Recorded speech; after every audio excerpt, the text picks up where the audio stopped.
는 오래된 팝송 중에 Bridge over Troubled Water라는 노래가 있습니다. 여러분도 잘 아시는 사이먼과 가펑클의 노래입니다. 거기 보면은 이러한 가사가 나옵니다.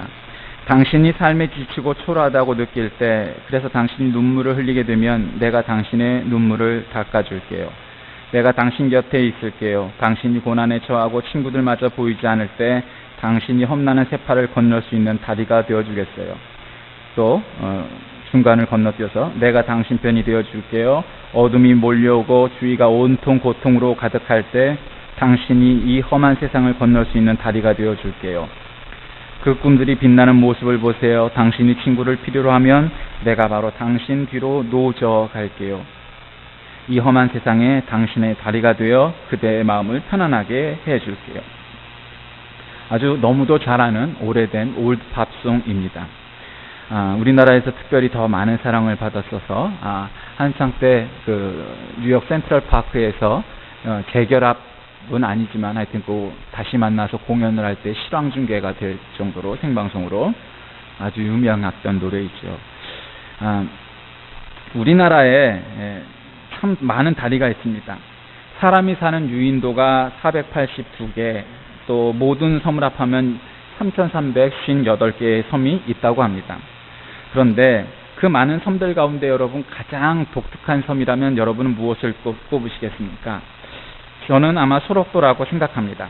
사람이 살고는 있지만 사람끼리의 만남을 통제하는 섬, 그래서 소록도가 가장 특이한 독특한 섬이라 할 수 있을 겁니다.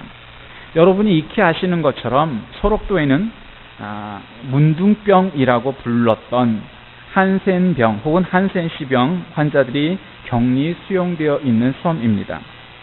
일제강점기였던 1916년 한센인들을 격리 수용하기 위해서 국립소록도병원이 들어서면서 소록도는 정상인들이 접근하기 꺼리는 섬이 되었습니다. 멸시와 천대의 섬 소록도에 다리를 놓는다는 것은 한센인들을 우리와 동일한 인간으로 받아들인다는 의미도 있습니다. 그래서 소록대교는 사랑의 다리입니다. 소록대교를 보면서 이와 똑같은 다리를 하나님이 놓으셨다 할 수 있습니다.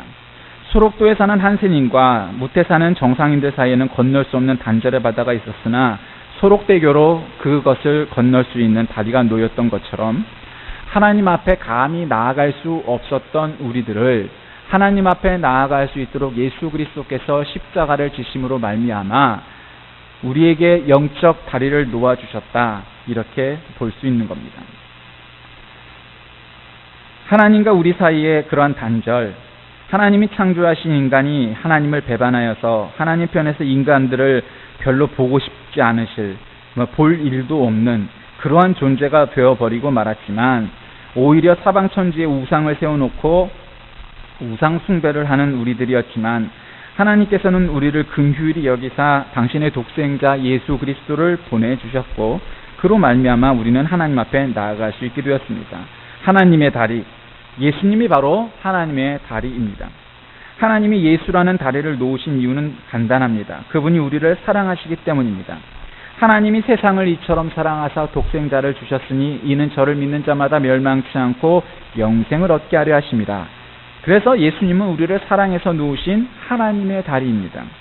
그렇게 사랑함으로 이 땅에 오신 예수님은 우리를 사랑하셔서 우리 대신 죽으셨고, 또 우리의 죄 때문에 그분은 십자가를 지셨습니다. 하나님은 독생자를 대신 죽이시면서까지 우리를 사랑하셨듯 그 사랑이 온 천하에 알려지기를 원하십니다. 왜냐하면 그 소식을 믿고 하나님 앞에 나오면 영생을 얻기 때문입니다. 바로 이 예수님의 사랑을 이 땅에 퍼뜨린 역할을 감당했던 첫 번째 인물이 바로 사도 요한입니다. 요한은 친형제였던 야고보와 함께 가버나움에서 고기 잡던 어부였습니다. 그의 아버지 세베대를 도와 어부 생활을 했는데 다른 어부들에 비해선 상대적으로 풍족한 생활을 했다고 기록되어 있습니다. 뼈약뼈 치 내리쬐는 바다를 터전으로 고기잡이는 근육을 발달시키는 힘든 노동입니다. 거센 파도를 헤치며 노를 젓기 때문에 손바닥에는 못이 박혀있고 뼈약뼈 아래서 고기를 잡고 그물을 수선하는 일은 구릿빛 건장한 사람으로 만들 수밖에 없었을 겁니다. 그는 안드레아와 함께 세례 요한에 의해서 예수님께 인도되었습니다. 예수님과 몇 말씀을 나눈 요한은 그가 구세주임을 확신하고 아버지를 떠나 예수님의 제자가 되었던 인물입니다. 레오나르도 다빈치가 그린 최후의 만찬에 보면 예수님의 왼편에서 소녀처럼 아주 미소년의 모습으로 미소 지으며 예수님께 몸을 기대고 있는 요한의 모습이 그려져 있습니다.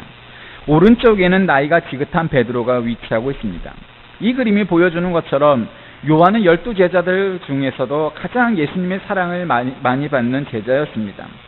여러분이 잘 아시는 것처럼 12제자 가운데 핵심이 되는 세 사람이 있었는데 바로 베드로, 요한, 야고보입니다. 이들 중에도 특히 요한은 성경 여러 곳에서 예수의 사랑하시는 제자라고 수사되고 있습니다. 초기 교회의 문헌을 보면 요한을 예수의 가슴에 기댄 사랑을 의미하는 에피스테티오스라고 부릅니다. 이것은 요한복음 13장 23절에 보면 예수의 제자 중 하나 곧 그의 사랑하시는 자가 예수의 품에 의지하여 누웠는지라 라는 기록에 근거한 별명입니다. 레오나르도 다빈치가 요한을 예수 가슴에 기댄 모습으로 그린 것도 바로 이 성경 구절과 교회의 전통을 익히 알고 있었기 때문입니다. 여러분, 요한이라는 이름의 뜻은 여호와의 은총을 받는다라는 뜻입니다. 그 이름처럼 요한은 평생을 하나님의 은총 안에 사랑 안에 머무는 삶을 살았던 사람입니다.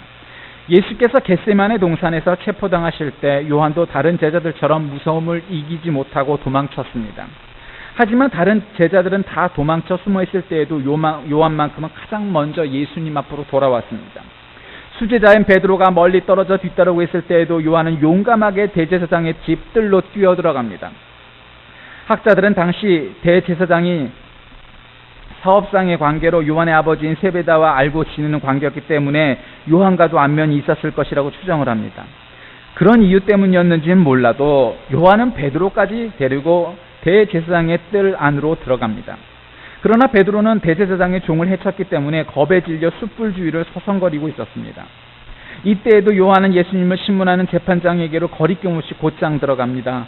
베드로가 3번이나 예수님을 부인했습니다. 그러나 같은 현장에 있던 요한은 자신의 신앙을 부인하지 않았습니다. 그게 바로 사도 요한입니다. 여자아이처럼 예쁘장한 얼굴을 가졌지만 그러나 제자 중에 또한 가장 나이가 어린 축에 속했지만 그럼에도 불구하고 그의 내면은 가장 강철 같은 신앙을 가졌던 사람이 바로 요한입니다. 한번 보십시오. 예수께서 골고다에서 십자가에 못 박히실 때 마지막까지 그 자리를 지켰던 유일한 제자가 바로 사도 요한이었습니다. 그리스도의 적들이 악에 찬 독서를 내뿜었을 때에도 요한은 도망치지 않고 적들의 한가운데 당당히 서 있었던 겁니다. 그러다 보니 예수께서 마지막으로 하신 말씀을 들은 제자도 유일하게 요한뿐이었습니다. 그래서 요한이 기록한 요한복음에 예수님이 십자가상에서 하신 말씀, 가상칠언이라고 불리우는 그 내용이 다른 복음서에 비해서 유독 많이 있는 것도 바로 그러한 연유입니다. 내가 목이 마르다 다 이루었다. 이런 최후의 말씀은 요한복음에만 기록되어 있는 말씀입니다. 요한은 제자들 가운데 유일하게 예수님의 임종을 함께 했던 제자였던 것입니다. 그래서 군병이 예수님의 옆구리를 찌를 때 피와 물이 나온 것과 요셉과 니고데모가 장사한 사실을 말한 것도 요한뿐이었습니다. 예수님이 숨을 거두시기 전 십자가 밑에 있던 요한을 바라보시면서 어머니에게 말씀하시기를 여자여 보소서 아들이니이다. 그리고 요한에게는 그 어머니를 가리켜 보라 내 어머니라. 이렇게 자신을 대신하여 어머니를 부탁하는 대목도 바로 요한에게만 주어진 은총이었습니다. 그 말씀을 따라 요한은 예수의 어머님 마리아를 평생 자기 집에서 모셨던 양자 같은 사람입니다. 예수님에게도 형제들이 있었습니다마는 요한은 예수님의 분부를 따라 마리아를 자기 어머니처럼 지극정성으로 봉양했습니다. 사실 요한의 행동은 쉽게 이해될 수 있는 행동은 아닙니다. 예수의 패거리로 몰리면 언제 체포당할지 모르는 상황 속에서 끝까지 예수의 곁을 지킨다는 것, 그의 어머니를 평생을 자기의 친어머니처럼 모신다는 것, 그분이 아무리 스승의 어머니라 할지라도 쉽지 않은 일입니다. 여러분 더욱 요한의 별명을 알고 계십니까? 그의 형제 야고보와 함께 예수님은 요한을 보아너게, 즉 우레의 아들이라고 불렀습니다. 그만큼 그는 불같은 성격을 가진 인물이었습니다. 거기다 요한은 그리 마음이 넓은 넉넉한 그러한 사람도 아니었습니다. 마가복음 9장 38절에서 40절 말씀에 보면 어느 마을로 복음을 전하러 가던 중 요한은 많은 사람이 웅성거리는 것을 보게 됩니다.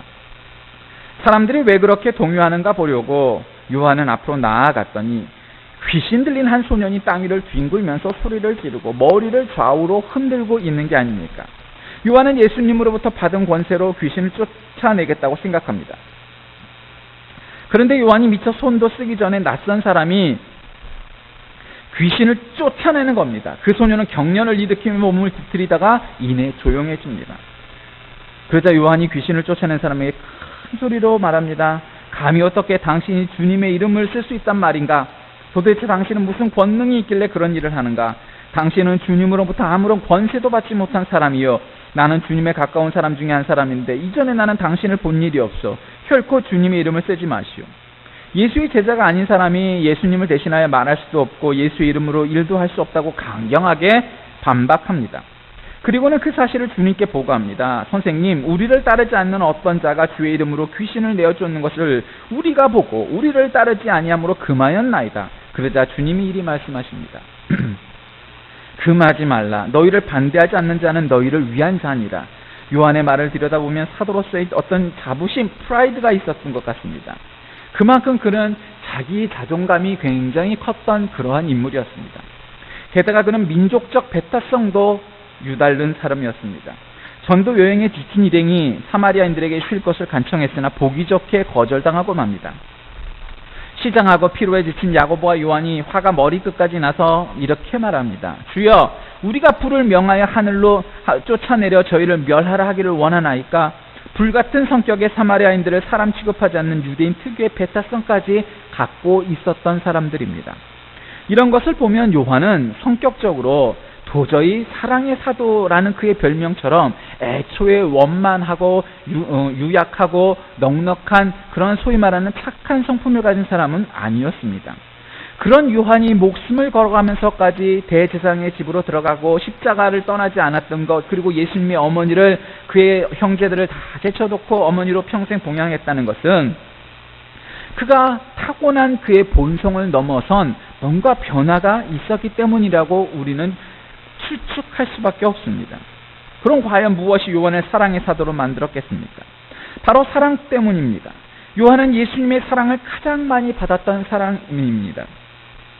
주님이 나를 가장 사랑하신다. 3년을 예수님과 동고동락하면서 요한은 예수님이 자신을 누구보다 사랑해 주신다는 사실을 잘 알았고, 그는 그 사실에 기대어서 예수님이 3년 동안 그와 함께 살았지만 그 이후에 가장 늦기까지, 즉 순교당하지 않고 자신의 천수를 누렸던 요한, 그러니까 다른 제자들보다 끝까지 오래 살면서 그 3년간의 사랑을 가슴에 품고 평생을 살았던 인물이라는 사실입니다. 여러분, 사람은 그러한 존재입니다. 예전 6.25 전쟁 때 남편과 짧은 시절을 보냈던 신혼을 보내고 남편이 학도병으로 나아가고 전쟁에 나가서 이내 전쟁에 죽고 말았지만 아이들을 데리고 정말 50년이 넘도록 살았던 그러한 할머니들이 우리나라에 얼마나 많이 있습니까? 여러분, 여자로서의 그의 삶은 어쩌면 불행하다고 볼 수밖에 없지만, 그러나 여러분, 그 사랑을 품고 오직 자식을 바라보며 살았던 많은 어머니들이 있었던 것을 우리가 너무도 잘 압니다. 사랑은 바로 그런 것입니다.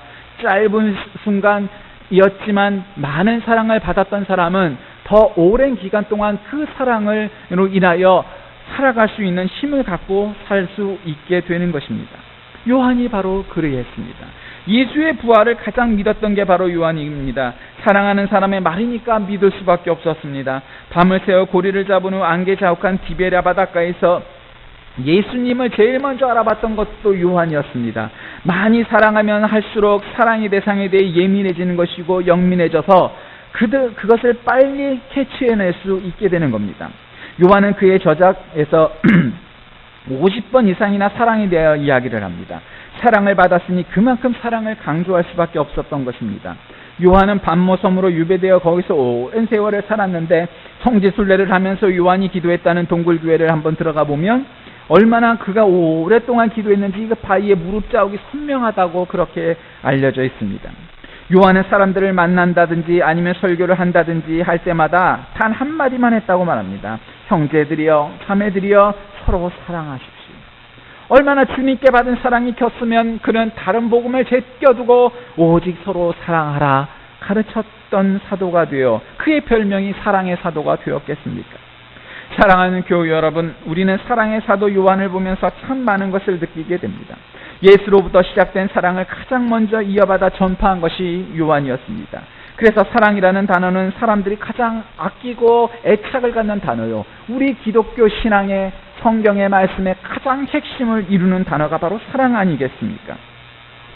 한번 생각해 보십시오. 인간이 가진 단어 가운데 사랑이라는 단어보다 더 아름다운 단어가 어디 있겠습니까? 사랑이라는 단어는 그 자체로 무척 아름답지만 사랑을 둘러싸고 벌어지는 인간들의 현실은 말 그대로 복마전입니다. 특별히 남녀 간의 사랑은 더욱더 그렇고 부모 간의 사랑도 또 동기 간의 사랑도 여러 면에서 뒤틀리고 엉망이 된 모습을 우리는 보게 되지 않습니까? 우리가 이런 식으로 사랑을 느끼고 있기에 고상한 참된 사랑을 잘못 이해하고 곡해하는 그러한 사랑으로 이해하고 살 수도 있게 되는 것입니다. 그러나 요한은 사랑하라고 말만 한 게 아니라 실제 사랑을 실천하였고 사랑의 본질이 무엇인지 진정한 사랑이 무엇인지를 우리에게 가르쳐 주었던 인물입니다. 그는 95세가 되도록 복음을 전파하는 일에 헌신하면서 주님을 사랑했던 사람입니다. 어떤 분을 사랑하면 그저 연약하고 순하고 물러 터진 것만을 사랑의 사람이라고 생각하기 쉽습니다. 그러나 사도 요한은 타고난 성품도 일생을 살았던 그 강직함도 결코 그러한 사람은 아니었습니다. 그럼에도 불구하고 그가 사랑의 사도로가 불렸던 것은 그가 그저 순하고 물러 터진 마음으로 하나님을 사랑하고 사람을 사랑한 것은 결코 아니었으나 오직 하나님만 바라보고 오직 주님만을 사랑하는 마음과 사람들을 사랑하는 그 강직한 마음으로 일생을 살았기에 그가 사랑의 사도라는 별명이 붙은 사람이 되었던 것입니다. 요한은 거짓을 행하거나 거짓말을 하는 사람들에게 서슴지 않고 경고도 했습니다. 요한이서 1장 10절 말씀에 그리스도에 대하여 그릇된 생각을 가진 사람은 집에 들어오지도 못하게 하고 인사도 하지 말라고 경고합니다. 또한 요한 3서 1장 9절 10절 말씀에 디오드레베라는 사람을 언급하면서 교만하여 사악한 말을 하는 대표적인 사람이라고 공격합니다. 전설에 따르면 요한이 에베소에서 공중 목욕탕에 갔다 염세주의자였던 세린도를 만나게 됐다고 합니다. 요한은 그를 보자마자 목욕도 하지 않은 채 목욕탕을 뛰쳐나오면서 외치기를 모두 나와라, 모두 도망쳐라, 진리의 적이 들어있는 이 세린도 때문에 목욕탕이 무너질는지도 모르니 우리 모두 도망가자 외쳤다고도 합니다. 이런 걸 보면 요한의 불같은 성격이 완벽히 없어졌던 것은 아니라는 것을 우리는 알게 됩니다. 그의 형제 야고보처럼 성격의 방향을 바꾼 것일 뿐입니다.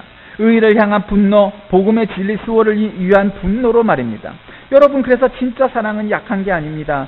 사랑이야말로 정말 강한 것입니다. 정말로 사랑하기 때문에, 진심으로 사랑하기 때문에 주를 위하여 순교할 수 있게 되는 것입니다. 여러분, 사랑의 핵심, 그것은 무엇입니까? 그것은 생명, 목숨과도 바꿀 만한 정열, 의지를 갖는 것이 사랑 아니겠습니까? 그러기에 순교를 자처하는 것을 두려워하지 않는 것, 그거야말로 진정한 사랑일 겁니다.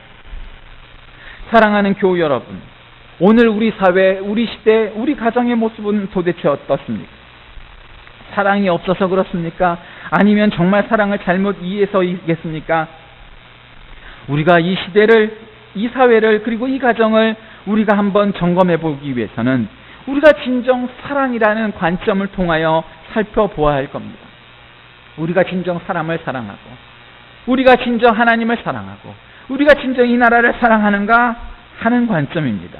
그렇다면 우리가 진정 사랑하는 이 나라를, 이 사회를, 이 가정을 위하여 때로는 그 사랑 때문에 불같이 호통을 치며 야단을 치기도 하고 가르치기도 하며 사랑의 본질에 근접해 나가야 하는 것이지, 그릇된 것도 옳다고 여기고 잘못된 것도 용서하는 것만이 사랑의 능사는 아니라는 것을 우리는 깨달아야 하는 것입니다. 구스타프 도우르라는 유명한 화가가 있습니다. 그 화가가 주님의 초상화를 그리려고 했는데 아무리 그리려고 해도 도대체 그에게 영감이 떠오르지 않더랍니다. 주님의 초상화를 어떻게 그릴까 고민하고 안타까워하고 있을 때 그를 사랑했던 예수를 잘 믿는 믿음의 친구가 그에게 찾아와서 이러한 충고를 했답니다. 사랑하는 친구여, 자네가 주님을 더욱 사랑하게나 그러면 자네는 주님의 형상에 더욱 가까운 주님의 모습을 그릴 수가 있을 것이니 여러분의 삶 속에서 주님의 형상을 그리고 싶으십니까? 여러분 정말 주님처럼 세상을 살길 원하십니까? 주님과 같은 믿음으로 살아가길 원하십니까? 그렇다면 명제는 단 하나뿐입니다. 주님을 사랑하십시오. 주님을 더욱 사랑하십시오. 주님을 많이 사랑하십시오. 주님을 끝까지 사랑하십시오. 그러면 우리는 주님처럼 살 수 있게 되고 주님 말씀대로 사는 사람이 될 것입니다. 말씀을 정리합니다. 여러분이 주님 모습을 그리며 그분의 심장박동을 느끼며 여러분 주님의 사랑에 예민한 사람이 될 때 여러분이 제2의 요한, 제3의 요한이 될 것입니다. 하나님이 시작하신 사랑의 다리, 요한이 몸바쳐 건설한 사랑의 다리, 이제 여러분이 그 사랑의 다리를 또한 놓을 때 여러분 예수님처럼 사도 요한처럼 사랑의 사람이 될 것입니다. 험한 세상의 다리가 되어 사십시오. 사람을 사랑하십시오. 영혼을 구하십시오. 정의를 위해 싸우십시오.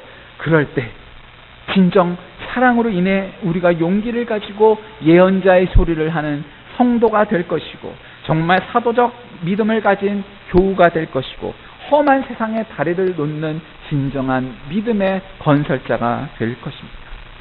기도하겠습니다. 하나님 아버지 감사합니다. 이 험한 세상에 사랑의 다리를 놓는 사랑의 건설자가 되기를 원합니다.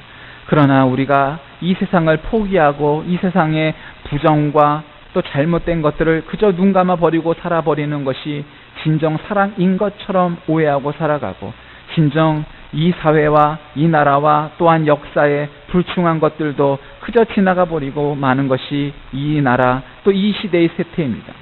하나님 진정 주님이 우리를 사랑하셨듯 사도 요한이 그를 전했듯 우리도 진정 사랑의 사람이 되게 하시고 험한 세상에 참된 사랑의 다리를 놓는 우리 모두가 되게 하셔서 이 세상의 한 영혼 한 영혼이 주님 앞에 돌아오는 길이 될 수 있도록 인도하여 주옵소서. 예수님의 이름으로 간절히 기도하옵나이다. 아멘.